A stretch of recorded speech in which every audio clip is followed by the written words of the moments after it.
अहम गोपाल प्रसाद सप्तम कक्षायां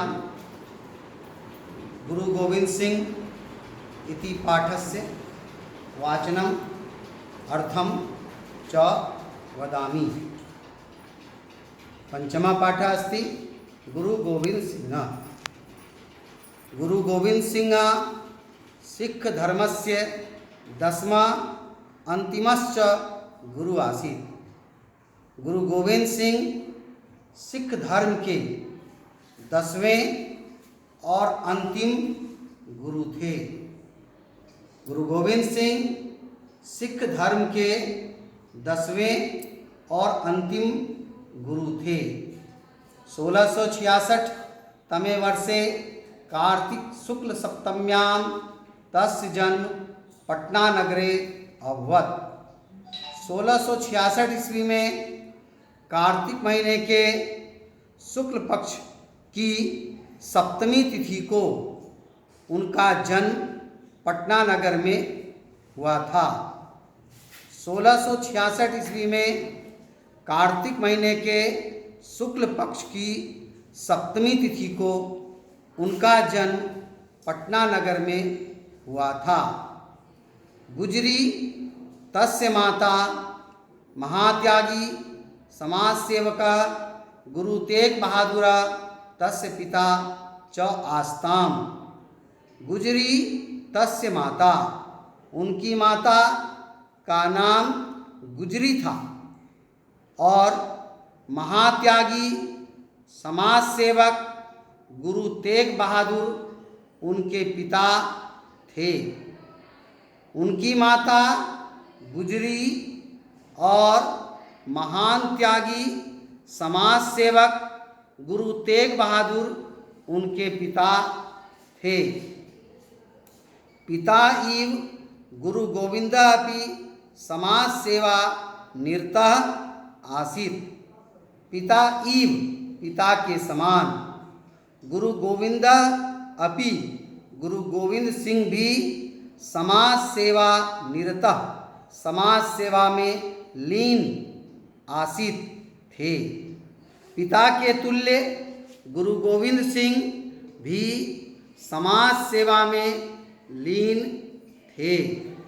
तस्य शौर्यं धैर्यं त्यागः दूरदृष्टि सेवा भावना आदिकं विशिष्टम आसीत्। उनका शौर्यं वीरता, धैर्यं धैर्य, त्यागः त्याग, दूरदृष्टि और सेवा भावना आदि विशिष्ट गुण थे। उनमें वीरता, धैर्य, त्याग, दूरदृष्टि और सेवा भावना आदि विशिष्ट गुण थे। सः आबाल्यात् जनानां शक्तिं जागरयितुम् आत्मविश्वासेन कार्यं कृतवान्। सः उन्होंने आबाल्यात् बचपन से ही जनानां शक्तिं लोगों की शक्ति जागरयितुम जगाने के लिए आत्मविश्वास से कार्यं कृतवान कार्य किया था। उन्होंने बचपन से ही लोगों की शक्ति को जगाने के लिए आत्मविश्वास से कार्य किया था। तस्मिन् समये भारते भारतीय संस्कृते विनाशकस्य क्रूरस्य मुगल शासकस्य औरंगजेबस्य शासनम आसीत्। तस्मिन् समये उस समय में भारत में भारतीय संस्कृति के विनाशकस्य विनाश करने वाले क्रूर मुगल शासक औरंगजेब का शासन था। उस समय में भारत में भारतीय संस्कृति के विनाशक क्रूर मुगल शासक औरंगजेब का शासन था। तादृश स्थितौ दुष्ट शक्तिं निग्रहीतुं प्रजासु धर्म जागरणं कृतवान। तादृश स्थितौ, उस प्रकार की स्थिति में, दुष्ट शक्ति निग्रहीतुं, दुष्ट शक्ति को दूर करने के लिए, प्रजासु, प्रजाओं में, धर्म जागरण कृतवान, धर्म जागरण का कार्य किया। उस स्थिति में दुष्टों की शक्ति को विनाश करने के लिए प्रजाओं में धर्म जागरण का कार्य किया। पीड्यमानानां जनानां संगठनम रचितवान, उन्होंने पीड़ित लोगों के, दुखी लोगों के, कष्ट में पड़े हुए लोगों का संगठन किया। उन्होंने जो दुखी लोग हैं, जो कष्ट में पड़े हुए हैं, ऐसे लोगों को संगठित किया। सामान्य जनानां विचारेषु परिवर्तनम आनीतवान, आत्मविश्वासं च जनयितुं प्रोत्साहं दत्तवान। सामान्य जनानां, सामान्य लोगों की, सामान्य लोगों के विचारेषु, विचारों में परिवर्तनम आनीतवान, उन्होंने परिवर्तन लाया। और आत्मविश्वासम जनयितुं, और आत्मविश्वास को जगाने के लिए, आत्मविश्वास को उत्पन्न करने के लिए प्रोत्साह, बहुत उत्साह दत्तवान दिया। सामान्य लोगों के विचारों में उन्होंने परिवर्तन लाया और आत्मविश्वास को उत्पन्न करने के लिए उन्होंने अत्यधिक प्रोत्साहन दिया। देशहिताय आत्मरक्षाय च खड्गम धरन्तु इति आदिष्टवान, देश की रक्षा के लिए, देश के हित के लिए और आत्मरक्षा रक्षणाय, और अपने रक्षा के लिए, खड्गम धरन्तु, खड्ग अर्थात तलवार को धारण करें, इति आदिष्टवान, देश के हित के लिए और अपनी रक्षा के लिए तलवार धारण करें, ऐसा उन्होंने आदेश दिया। सह खालसा पंथस्य स्थापनां कृतवान, उन्होंने खालसा पंथ की स्थापना की। सह, उन्होंने खालसा पंथस्य, खालसा पंथ की स्थापना कृतवान, स्थापना की। खालसा दीक्षां स्वीकृत न केवलं खड्गम अपितु पंच बाह्य चिन्हानि धातुं गुरु गोविंद आदिष्टवान। खालसा दीक्षां स्वीकृत, खालसा दीक्षा को स्वीकार करके, न केवल खड्गम तलवार, अपितु बल्कि पंच बाह्य चिन्हानि, पांच बाहरी चिन्हों को धर्तुम धारण करने के लिए गुरु गोविंदा आदिष्टवान, गुरु गोविंद सिंह ने आदेश दिया। खालसा की दीक्षा को स्वीकार करके न केवल तलवार बल्कि पांच बाहरी चिन्हों को धारण करने के लिए गुरु गोविंद सिंह ने आदेश दिया। तानि च केशबंधनम, कंकतिका स्थापनम, कंकण धारणम, कट्यांग वस्त्र धारणम, सर्वदा खड्ग धारणम इति, और वे हैं, च मने और, तानी मने वे, और वे हैं केश बंधनम, केश को बांधना, केश बंधनम, कंकतिकाम स्थापनम, कंघी रखना, कंकन धारणम, कंगन धारण करना, कट्याम वस्त्र धारणम, कमर में वस्त्र धारण करना, खड्ग धारणम इति, और तलवार को धारण करना। और वे हैं केश बंधन, कंघी धारण करना, कंगन धारण करना, कमर में वस्त्र धारण करना और तलवार धारण करना। एतानि चिन्हानि समर्पण, परिशुद्धता, दैव भक्ति, शीलं, शौर्यम इति एतान भावान स्मारयन्ति। एतानि चिन्हानि, ये चिन्ह समर्पण, समर्पित होना, परिशुद्धता, शुद्ध रहना, दैव भक्ति, ईश्वर के प्रति भक्ति रखना, शील, अच्छा आचरण करना, शौर्यम और वीरता को धारण करना, इति एतान भावान, ये इन भावों को स्मारयन्ति, याद दिलाते हैं। ये चिन्ह समर्पण, शुद्धता, ईश्वर के प्रति भक्ति, अच्छा आचरण और बहादुरी, वीरता, इन भावों को याद दिलाते हैं। गुरु गोविंद सिंहेन परिप्रवर्तिता खालसा नाम ईश्वरीय दीक्षा, गुरु गोविंद सिंह के द्वारा परिवर्तित किया गया खालसा नाम ईश्वर की दीक्षा है। गुरु गोविंद सिंह ने परिवर्तित किए गए खालसा नाम ईश्वर की दीक्षा है।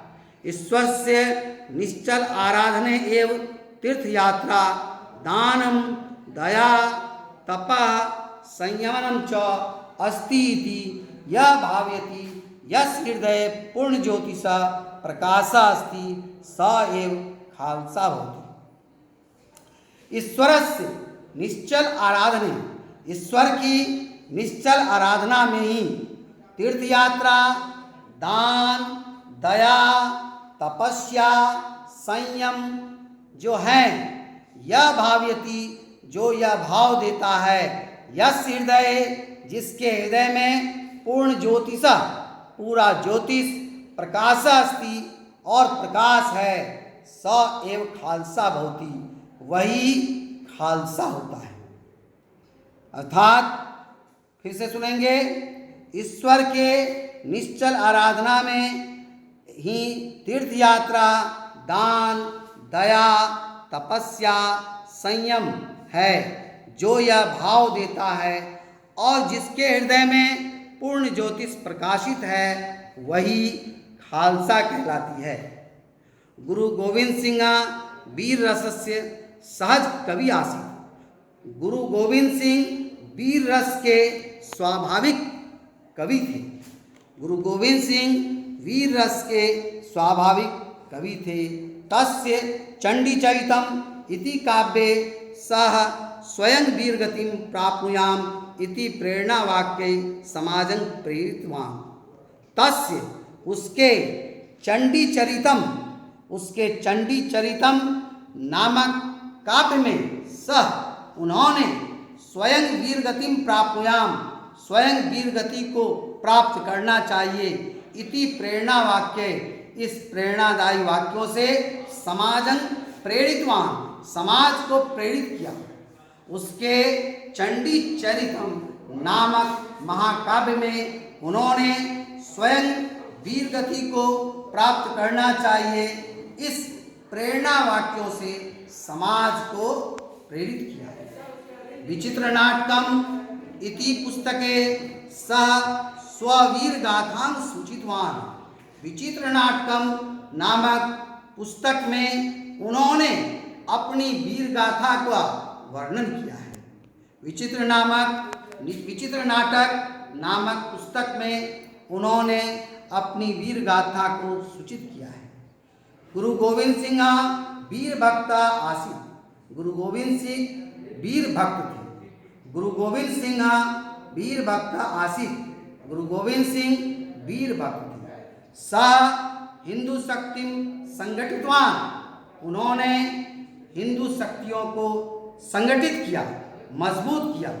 सह उन्होंने हिंदू शक्ति को संगठित किया। सर्वे समाना एकम एव भगवता ज्योति सर्वेषु ज्वलति इति तस्य अचल विश्वास आसीत्। सर्वे समाना, सभी समान हैं। एकम एव भगवता ज्योति, एक ही भगवान की ज्योति, भगवान का प्रकाश, सर्वेषु ज्वलति, सबों में प्रज्वलित होता है। इति तस्य अचल विश्वास आसीत्, ऐसा उनका दृढ़ विश्वास था, ऐसा उनका अचल विश्वास था। सभी समान हैं और एक ही भगवान की ज्योति सबों में प्रज्वलित होती है, ऐसा उनका अचल विश्वास था। सज्जनानां संरक्षणाय दुष्टानां विनाशाय खड्गं गृहीत्वा युद्धं कुरु खड्गस्य जयोऽस्तु इति निनादं कुर्वन् बहूनि युद्धानि कृतवान्। सज्जनानां संरक्षणाय, सज्जनों की रक्षा के लिए, दुष्टानां विनाशाय और दुष्टों के विनाश के लिए, सज्जनों की रक्षा के लिए, दुष्टों के विनाश के लिए खड्गं गृहीत्वा युद्धं कुरु, तलवार लेकर युद्ध करो। खड्गम, तलवार को, गृहीत्वा लेकर युद्धं कुरु, युद्ध करो। खड्गस्य जयोऽस्तु, तलवार वाले की जय हो। खड्गस्य जयोऽस्तु, तलवार वाले की जय हो। इति निनाद कुर्वन्, ऐसा आवाज करते हुए, ऐसा निनाद करते हुए बहूनि युद्धानि कृतवान्, उन्होंने अनेक युद्ध किए। ऐसा जय घोष करते हुए उन्होंने अनेक युद्ध किए। सज्जनों की रक्षा के लिए, दुष्टों के विनाश के लिए तलवार लेकर युद्ध करो, तलवार लेने वाले की जय हो, ऐसा निनाद करते हुए उन्होंने अनेक युद्ध किए। 1689 वर्षस्य एप्रिल मासतः मृत्यु पर्यन्तं शत्रुन् भायित्वान् तेषां हृदयेषु कंपनं जनितवान् हिंदू धर्मं च संरक्षितवान्। 1689 वर्षस्य 1689 वर्ष के अप्रैल मास का, अप्रैल महीने से मृत्यु पर्यंतम, जब तक की मृत्यु नहीं हुई थी, मृत्यु पर्यंतम शत्रुन भाइत्वान, शत्रुओं को भयभीत किए, तेसांग हृदय से, और उनके हृदय में कंपनम जनितवान, हृदय में कंपन उत्पन्न किए, हिंदू धर्मं च संरक्षितवान, हिंदू धर्म की रक्षा की। 1689 वर्ष के अप्रैल महीने से मृत्यु होने तक शत्रुओं को भयभीत किए और उनके हृदयों में कंपन उत्पन्न किए और हिंदू धर्म की रक्षा की। 42तमे वैसी 1708तमे वर्षे अक्टोबर मासस्य सप्तमे दिनांके महाराष्ट्र से नांदेड़ इति स्थाने गुरु गोविंद मुक्तिं प्राप्तवान्, तस्य उद्घोषम स्मरामः। 42तमे वर्ष वैसे 42 वर्ष की अवस्था में, मात्र 42 वर्ष की अवस्था में 1708तमे वर्षे और 1708 ईस्वी में अक्टूबर मास से, अक्टूबर महीने के सप्तमे दिनांक के 7वें तारीख को महाराष्ट्र से नांदेड़ इति स्थाने, महाराष्ट्र के नांदेड़ नामक स्थान में गुरु गोविंद ने मुक्ति प्राप्तवान, मोक्ष प्राप्त किया, मुक्ति प्राप्तवान, मोक्ष प्राप्त किया। तस्य उद्घोषम स्मरामा, उसकी उद्घोषणा को, उनकी उद्घोषणा को हम सब याद करते हैं। 42 वर्ष की आयु में 1708 ईस्वी में अक्टूबर महीने के 7वें तारीख को महाराष्ट्र के नांदेड़ नामक स्थान में गुरु गोविंद सिंह ने मोक्ष प्राप्त किया और उनकी उद्घोषणा को हम सब याद करते हैं। खालसा ईश्वरीय भवति, ईश्वर से विजय निश्चिता। खालसा ईश्वरीय होती है और ईश्वर की विजय निश्चित है, अर्थात खालसा पंथ जो है वह ईश्वरीय है और जहाँ ईश्वर है वहाँ विजय निश्चित रूप से होती है। इति समाप्त।